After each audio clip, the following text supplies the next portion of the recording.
Chief justice قاضی فائز عیسیٰ نے کہا ہے کہ تحریک انصاف کیا چاہتی ہے کہ ان کے 100% کاغذات نامزدگی منظور ہو جائیں۔ چیف جسٹس کی سربراہی میں 3 رکنی بینچ نے لیول پلینگ فیلڈ نہ ملنے کے متعلق توہین عدالت کی درخواست پر سماعت کی۔ چیف جسٹس قاضی فائز عیسیٰ نے پی ٹی آئی کے وکیل سردار لطیف کھوسہ سے استفسار کیا کہ آپ نے درخواست کے جواب میں آئی رپورٹ پڑھی؟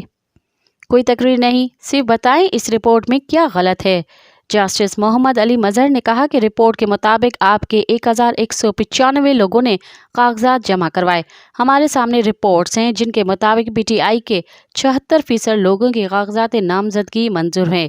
الیکشن کمیشن کے مطابق تحریک انصاف کے زیادہ تر لوگوں کے کاغذات منظوری ہوئے ہیں۔ مزید خبرن